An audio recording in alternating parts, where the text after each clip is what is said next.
Now that we've talked through a good in-depth overview of what EQ is and what the different components are, and we've also started at least the process of training our ears and learning what the different frequencies sound like. Those two are two very huge steps.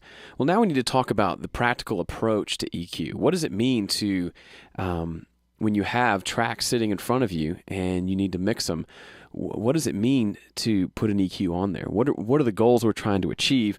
What's the point? And what approach should we take? So for this video, and if you're listening to the audio version, you'll get just as much out of it, I'm sure. We're going to talk about the safe and also highly effective approach to EQing anything.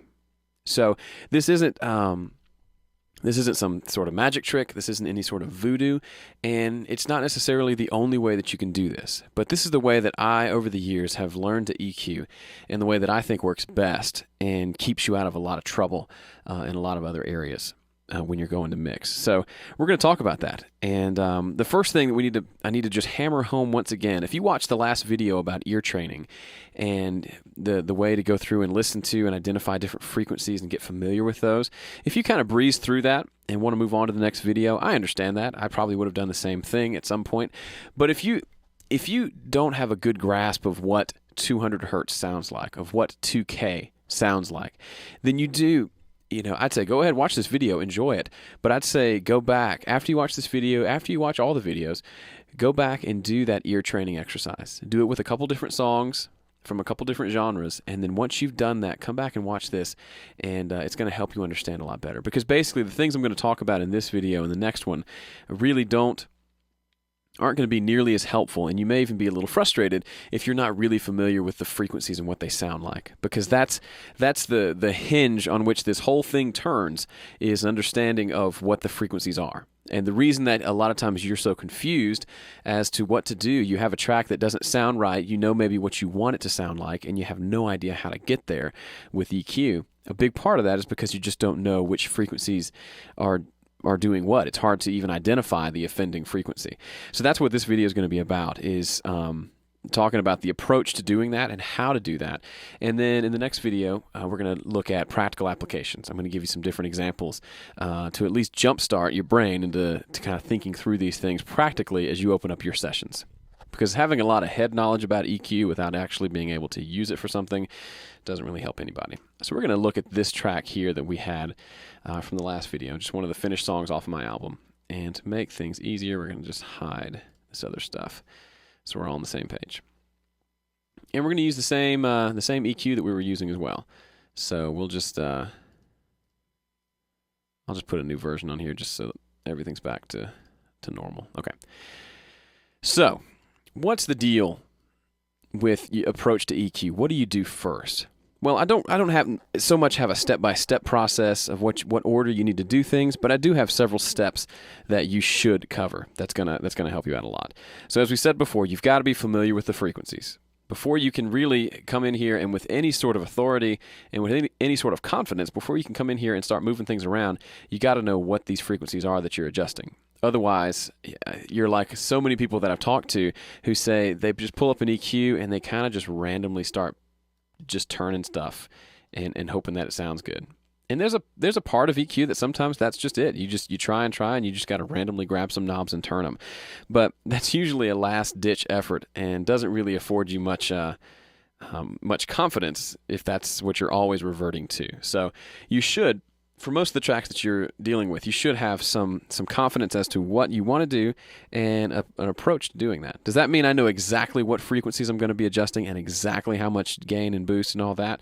No, I don't know exactly, but I know fairly closely, and I've got a good general idea of what it needs to be, and then I go from there. And obviously, with all of this, you're going to let your ears decide.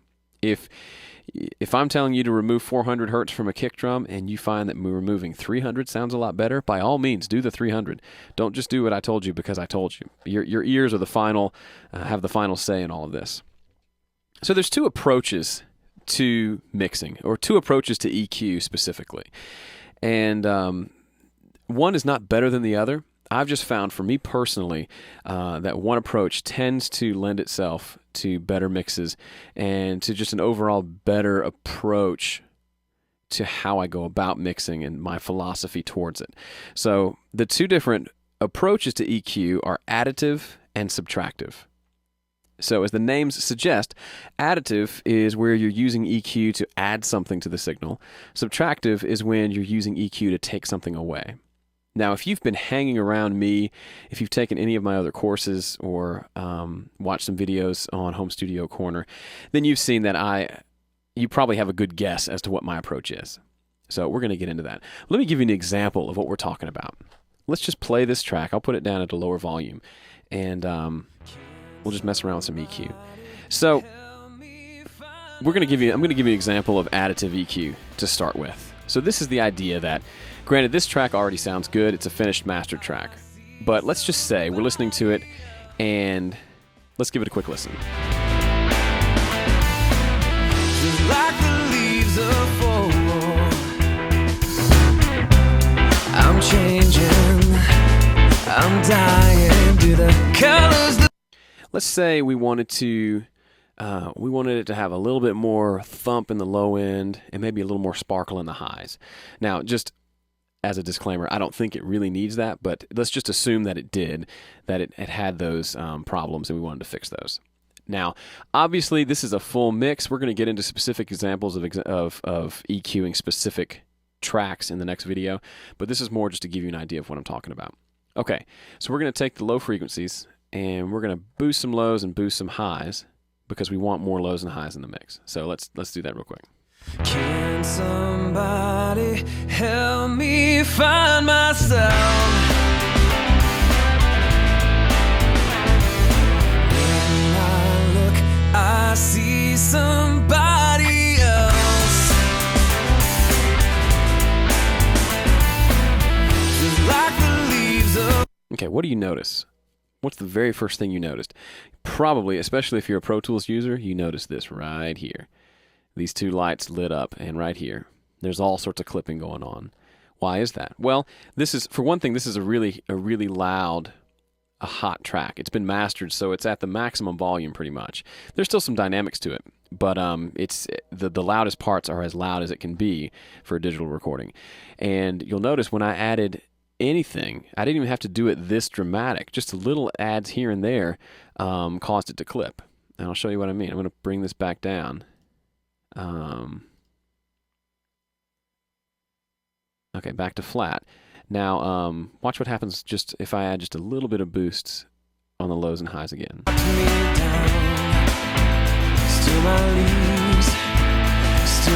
I didn't even get 2 dB in. I was 1 dB in, and it already clipped. In case you missed that, watch it again. I'm going to boost this just by a couple of dB and see what happens. By the time I got to 1.1, it was clipping. So that's the first point I want to make. When you're talking about additive EQ, you're using EQ to add things. So it's the audio is missing something. A lot of times it's lows, sometimes it may be highs, maybe it's both. And so the natural response is this is missing something, I need to add something to it to bring that up. And while there's nothing necessarily wrong with that, I found that it just opens up a whole new can of worms. Why? Because you're adding more signal. If you look at this, I like the way this EQ adds a colored section here. If you consider this as all new material, you're adding new information for all the way up to maybe 200 hertz and then a lot of information down here. And then up in the highs, you're adding more and more information here. You're actually boosting a volume here by 9 dB. So you're adding all this extra information. Well, all this extra information is making that track louder. And making that track louder is going to make something clip at some point. You'll notice it made the track clip here in the EQ itself and also made the track clip out here. Now, you could come in and the solution is start turning things down. And that's fine. If you're clipping, you do need to turn things down. But a big reason for why that's clipping is because you're adding all this information. So that's what additive EQ is. It's where you go in, you figure out what you don't like about a sound, and you boost. Or you figure out what's missing and you boost it. And in my opinion, I don't have anything to back this up. I don't have much proof. But I also feel like additive, when you start boosting a lot of frequencies, I feel like it's less natural. And it sounds more forced than if you're cutting them. So that's a nice segue into the second type of EQing process, which is subtractive EQ. Now, subtractive EQ that's what I think is the best approach. This is my opinion totally. You're going to find professional mix engineers who boost things all the time, and that's fine if they're getting great results. For me personally, I found cutting almost 9 times out of 10 does the job better than boosting. So what am I talking about here? Well, the idea is that you've got a full sound in front of you. So right here, we've got a full spectrum from 20 hertz to 20 kilohertz. There's a bunch of audio going on here. And if I feel like it's lacking in a certain area, rather than boosting that area, I should probably cut another area. So for example, let's say, use the same example as before, this track needs more highs and more lows. It's just lacking in the high end and the low end. Well, before with additive EQ, that required us to come over here and boost the lows and then come over here and boost the highs, right? Well, with subtractive EQ, it would say, well, there's lows and there's highs there. We just can't hear them as well. Let's take out some of the mids. Let's do something like this and make it nice and wide. And essentially, it does the same thing. If you'll look, the highs and the lows are louder than the mids, so they're going to appear to be boosted, but you're not adding more signal, you're taking away. So you'll notice, watch this. When I take this cut here, watch what happens to all the meters.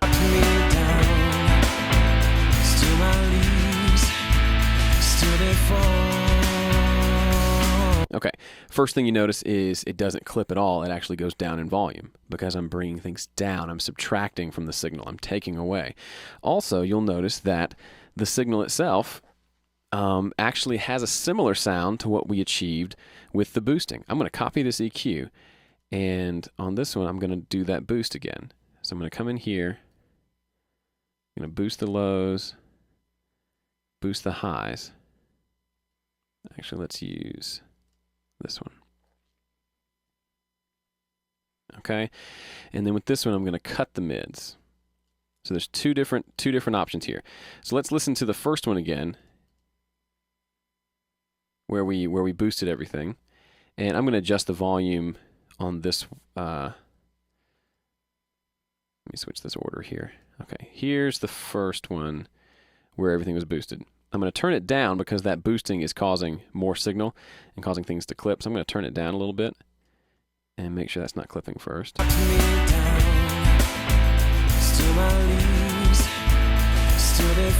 Okay, and then this one, since we are boosting the signal, or we're cutting the signal, probably need to turn it up a little bit.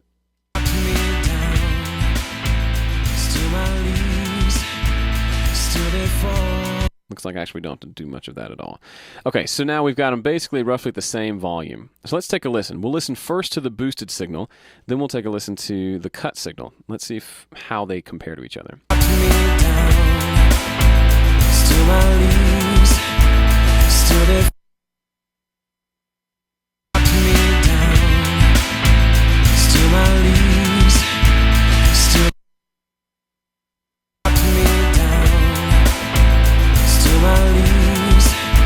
Now, obviously, I'm not going to say which one sounds better. I actually think the boosted one sounds better in that example just because it's just a really quick thing. We did a big dip here. But the idea is by removing the mids, we essentially achieve the same thing. So I didn't mean that the boost sounded better. We can get it to sound great by working on this cut here as well. But if we just listen, we'll listen that as we remove the mids here, these lows and highs are going to be perceived as louder.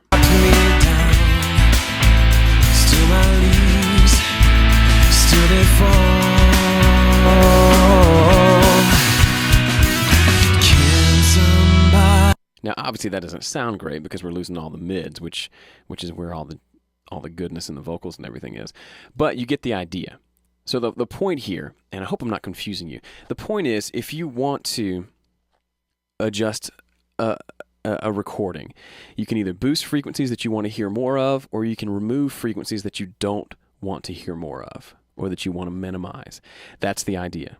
Because imagine this, if you've got a full mix, and let's say you're over here in the mix window and there's 40 tracks here, and you're boosting EQs on all of them. This one you like this frequency, this one you like this frequency, and you're just going through on every track and you're just boosting like crazy. Well, as you can imagine, if you've done any mixing, suddenly you're going to start clipping everything. and it's going to sound muddled, and just there's going to be distortion. There's going to be all sorts of issues because it's already hard enough to have tracks mixed together without clipping. It's hard enough to just blend 12 tracks without the master bus clipping. But if you're starting to boost signals as well, then you're adding even more information. There's more volume in the system, and you're just making more trouble for yourself. So there's that side of it. And there's also the idea that if the tracks were well recorded, you shouldn't have to boost things nearly as much as just cut certain offending frequencies. So the big takeaway point is, and you can just try this and find out which one works better for you. I have a feeling my way is going to work better of using subtractive EQ. But go through, and what you want to do is you want to remove what you don't like rather than boost what you do like. Now, how does that work exactly? Well, what you have to do is you have to go in and find the offending frequency. So you've got to find what the problem is, and then proceed to cut that. So let's say in this particular one, rather than listening to it and saying, there needs to be more lows and highs, instead of that, we said there's some low mids that need to be pulled down. And that's going to make the clarity of the lows and the highs so much better because we remove some of that muddiness. But first, we've got to identify that frequency. We may not even know. We just know that something's not right, and we need to remove it. So what do? Well, we come in and we boost one of the frequencies, make it fairly narrow, and we just listen. And we try to find what that frequency is that's giving us issues that we don't like when we listen to the track.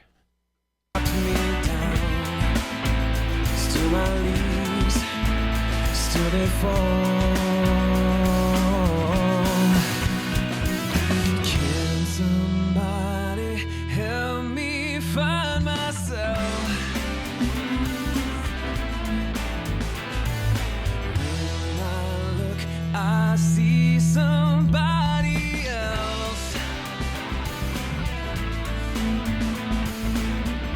When too soon be over.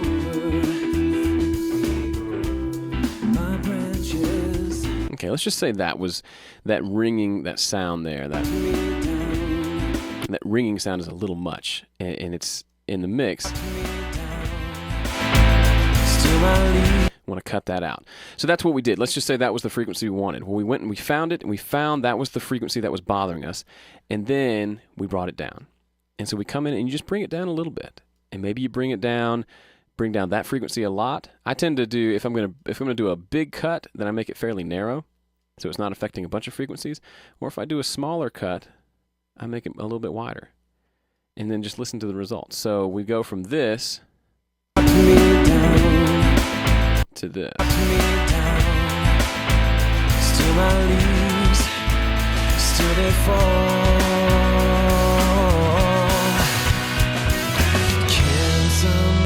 And if that works, then we're great and we're done. And we listen again. Now that we've cut that one frequency, we go in and listen, is there another frequency that we want to get rid of? And so on and so forth. That doesn't mean we have to find things. In any recording, you can go boost something and determine you don't like it. So that's not to say you have to find things you don't like. But if it's not working in the mix, then you've got to get rid of something. Because if everything is going full, all out with all frequencies go, then chances are you're probably going to have a muddy sounding mix because there needs to be places in the mix for everything. Which that leads us to our next point, which is, let me see here. Yes, the next point, carve out a space in your mix for each instrument.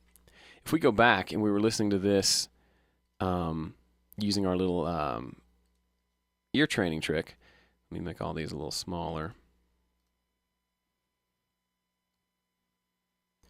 Then what we'll end up hearing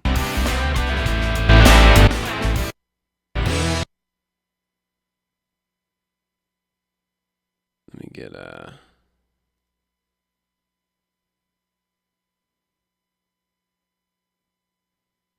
Can somebody... Okay, now I'm not sure why we're hearing it. Got that, and we've got that. Oh, this one was, the volume was changed. Okay, now they're exactly the same. So, okay, we hear nothing. So let's go through and listen to this real quick and find the different spots in this mix where the instruments live. So, first thing...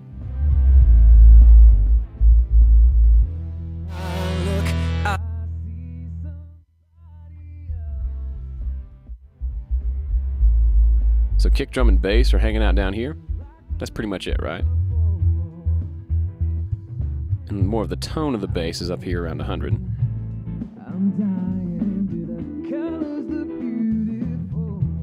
So in this area, it's kind of vocals and some drums, a little bit of guitar, but not a lot here. It's not overwhelmed with sound.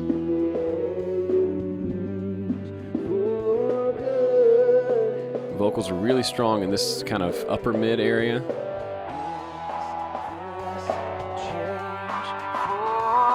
This area up above like 800 to 1200 hertz or so, that's really where the electric guitars are. That's where they're occupying. Can somebody help me find myself?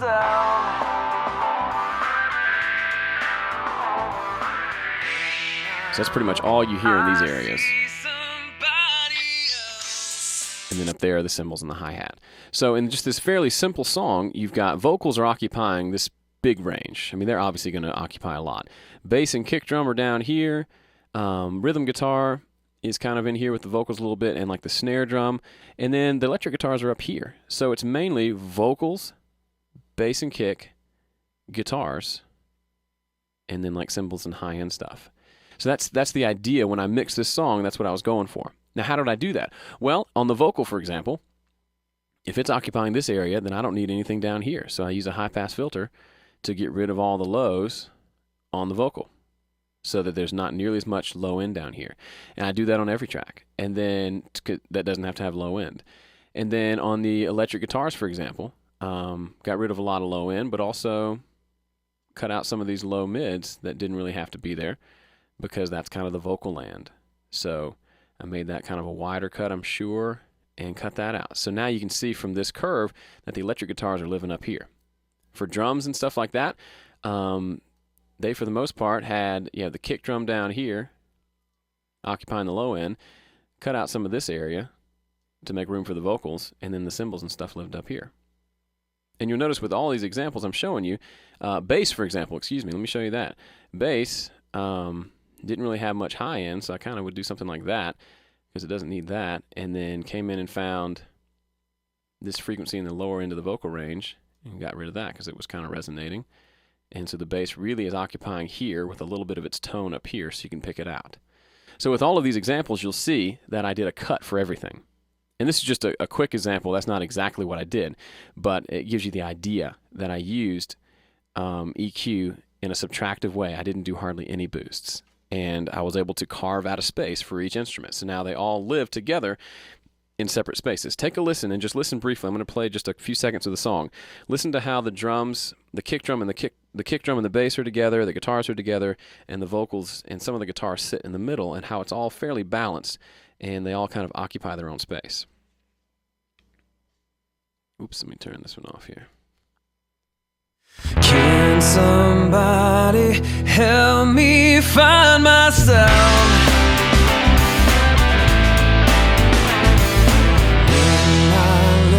I see somebody else,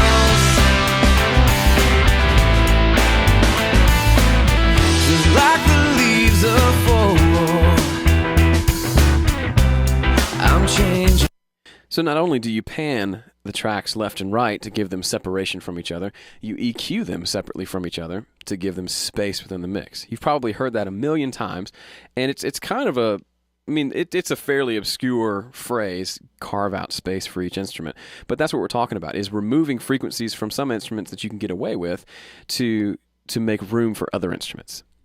So the big thing we talked about is to boost the frequency, to boost the EQ, to find the offending frequency. So find what frequency you want to cut, and then cut it. And then you're using that to carve out space for each one. Another big tip for EQ is to use a high-pass filter as much as you possibly can. This is something that has saved many a mix for me. Basically, in any mix I'm doing, if it's not a bass instrument like a pretty much a bass guitar or a kick drum, then it's going to get a high-pass filter. And it's going to look something like this, and it's going to roll off probably everything below 100 hertz. It'll change depending on the guitar. Sometimes I'll let them have a little more low end. But for the most part, this area down here, that's reserved for kick and bass, because those have so much energy in that low frequency range that that's really all you need down there. So for just about anything you're mixing that has some sort of a bass instrument, you need to, on all the other instruments, remove that low end and give them room. You would not believe what a big difference this makes. You'll see this in the next video with some acoustic guitar tracks where just removing some of this low end off of acoustic guitar tracks makes them sound so much richer and fuller and removes a lot of that boominess that was there before. It makes a big difference. So using a high-pass filter on everything but kick drum and bass is a great practice. And play with it. Maybe on certain instruments you do want some more of that low end, but starting out, you can always reintroduce some more low end to your mixes. But what I found with a lot of new mix engineers is that their mixes are really muddy and have too much low end. And so one way to combat that is to get rid of it on those tracks that you don't need it. And then you can reintroduce it back if you still need it after the fact. All right. The next point I want to make is, and we're going to get to this in the next videos, but I wanted to touch on this briefly, is forget about the solo button. When you've got 12 tracks, 20 tracks, whatever you're doing, and you're working on EQing a certain track, sure, you can solo it briefly, maybe to find that offending frequency, but for the most part, you want to make your choices when you're mixing, especially when you're using EQ, really anything. You want to make those choices in the context of the mix. So what do I mean by that? I mean that you want to be listening to all the other tracks while you're EQing this one specific track. Because if it sounds great soloed, if you solo a track and it sounds amazing, that doesn't mean it's going to sound amazing in the mix. There have been so many songs that I've mixed where if you soloed the lead vocal, it sounds thin and it doesn't have much warmth to it and it sounds just a little bit harsh. But then you drop it into the full mix of the song and it fits in perfectly. Whereas if I had soloed the vocal and made it sound rich and full and warm, it would have sounded great soloed, but when I put it in with the rest of the mix, everything would have been muddy and it just wouldn't have worked. So that's what I mean when I say forget about the solo button. It's there, you can use it, but use it as sparingly as possible so you're making all your decisions in the context of the mix. If you're messing with the bass guitar, it doesn't matter what it sounds like soloed, because there's a certain sound that it has to hit or achieve to fit in the mix, and you're not going to achieve that unless you're making EQ choices while listening to the entire mix, or at least listening to the drum set along with the bass. That's just a big help for handling, or basically just for saving yourself a lot of time when you're mixing. Because you're going to waste a lot of time if you're soloing everything. You're going to have to go back and redo everything because what it sounded like solo didn't work in the mix. And the final thing I want to talk about, and again, this video has been more just to give you ideas. We're going to get practical in the next one. But the final thing I want to talk about is identifying the focus. So we've talked about, let's just recap real quickly what we've talked about. We've talked about additive versus subtractive EQ, and how it's so important that you do a lot of ear training to learn the different frequencies so that when you're using EQ, you know which frequencies to find and to cut. And we talked about how additive tends to add more volume to the track, which tends to lead to clipping and just to a lot of gain stage problems, whereas subtractive EQ only removes things that you don't want in there anyway. And it tends to be a lot more natural approach and helps you achieve a balanced mix without clipping everything and without boosting everything to high heaven. And we also talked about carving out space for each instrument in the mix. So obviously that fits really well with the subtractive synthesis with the subtractive EQ idea, because if you're going to carve out a space, if you want your bass to sound good, you need to remove the low end out of your acoustic guitar. And that works with just about everything you're working on. We talked about using a high-pass filter on almost everything. That's huge. It's going to save you a lot of time. Don't use the solo button if you can help it. And then finally, identify the focus. With all these things we're talking about, you need to know what you're mixing and why you're mixing it. When somebody listens to your song, what do you want them to listen to? A lot of times, I'll give you the answer. A lot of times it's the vocals. But sometimes it may not be. Maybe the vocals are not as important to you as the guitar tone or the kick drum or the bass. What's the most important thing? And a lot of times people will start mixing by doing the drums and the bass, then the guitars, keyboards, so on and so forth through the vocals last. That's fine. I mean, I've done plenty of mixes like that. But sometimes it's helpful to say, what's the focus? Once you identify that focus, say it's a vocal. Make the vocal sound as good as possible. This is one example where you can solo the vocal because it's your starting point. Make it sound like you want it to sound and then build your mix around that. So if the vocal is really heavy in the 150 hertz range, remove 150 hertz from a lot of the other instruments so that it doesn't sound muddy. So the vocal sounds full as opposed to muddy. And you'll find that if you get that first piece like you want it and build everything else around it, it gives you this a better sense of focus and a clearer picture of what you're going for, as opposed to just randomly pulling up tracks and just EQing things and thinking it sounds great. If you have a game plan, it's a lot more helpful. So that's it for this video as we talk about what I consider to be the safest and the most effective way to EQ tracks. Hopefully this has been a good reminder for you. I'd encourage you to go practice things and then come back and listen to this again. Maybe pop it in when you go to work out or in your car or something like that. Take the audio version with you and listen again and think of ideas and situations where what I've been talking about has applied to you, where you've had muddy mixes or too much low end. A lot of these things, if you think about them when you're going to mix, think about the things, take some notes, put them on your computer screen, something like that, that says cut before you boost. And that's really going to help you. Now, I'm not going to say I never boost anything. I'll boost the high end every once in a while if it just needs it. But I'm going to try everything I can to do some cuts first, and I'm going to cut before I boost. So hopefully you enjoy this video. It's a lot of fun to talk about this stuff, and if you do the things I've talked about in this video, your mixes are going to start sounding better. It's true. If you take away the things that don't sound good, it's like that old joke. My little brother told this to me when we were kids, and it cracked me up. He was a good bit younger than me, so he was like 4 years old, had this joke book, and I was 8 years older than him, so I would have been. He was more like 8 years old, and I was like 16. And he comes in with this joke book, and he says it was a dinosaur joke book, and it said, "How do you make a statue of a dinosaur?" And it said, "It's easy. You just take a block of marble and chip away everything that doesn't look like a dinosaur." And as stupid as that sounds, and as silly as that is, it makes a lot of sense when you're talking about EQ, because that's what we're talking about. You have this big blob of sound. You want to remove everything that doesn't sound like what you're looking for. So remove some of the low end, remove some of the highs, remove some of the low mids or the high mids, whatever it may be. It could just be one little cut that it needs. It could need a lot of work. And once you've removed those, what emerges is the sound that you're going for. So that's the idea. Hopefully this has been helpful for you. I look forward to the next video getting into some practical stuff and showing you what I've been talking about. So thanks for watching. We'll go do some more practical stuff now.